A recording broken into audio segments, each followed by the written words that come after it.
London वाले ससुराल में बहू का पहला करवा चौथ। यहाँ तो सिर्फ आसमान ही है जो तारों की चमक से जगमगा रहा है। त्योहारों के महीने में भी यहाँ कितना सन्नाटा छाया हुआ है और मेरे देश की गलियां तो त्योहार की चहल पहल और सजावट से जगमगा रही होंगी। पता नहीं कि मैं अपने देश के त्योहारों के दिनों वाली चमक अब कभी देख भी पाऊंगी। कौशल्या आसमान को देखते हुए अपने देश हिंदुस्तान की सारी बातें और वहां बिताए समय को याद कर रही थी कि तभी पीछे से उसकी बहू जया आई। माँ जी, आप यहाँ ये रात में टेरेस पर क्या कर रही हैं? सब अंदर हैं, चलिए अंदर चलिए। बहू तू तो जानती है ये कौन सा महीना चल रहा है। अरे माँ जी, ये सितंबर या अक्टूबर है, मुझे ठीक से याद नहीं आ रहा। वैसे आप मुझसे ये सब क्यों पूछ रही हैं?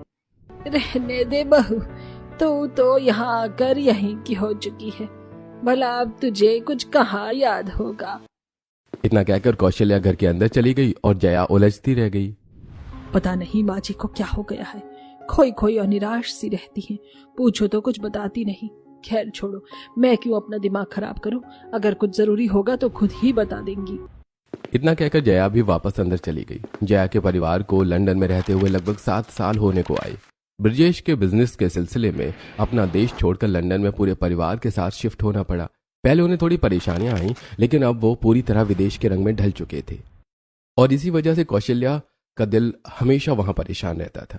उनके घर जो मंदिर बना हुआ था उसमें अब कौशल्या के अलावा कोई कदम भी नहीं रखता।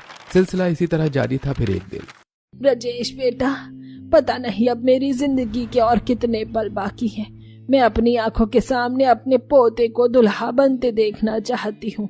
माँ, लेकिन अभय अभी छोटा है, वो अभी बिजनेस करना सीख रहा है।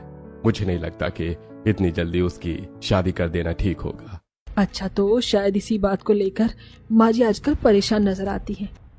अरे ब्रजेश जी, अभय शादी के बाद भी बिजनेस सीख सकता है। बिजनेस तो घर का ही है ना। वैसे माँ जी, मेरी नजर में एक लड़की है, बड़ी गोरी चिट्टी और गाल भी बिल्कुल गोरे जैसे ही है।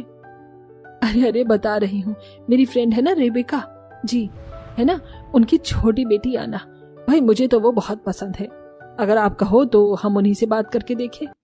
बिल्कुल नहीं, मैं यहाँ की किसी लड़की को अपने घर की बहू नहीं बनाऊंगी।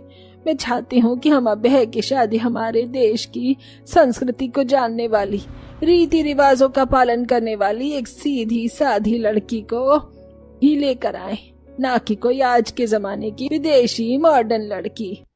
ये क्या कह रही है माँ जी?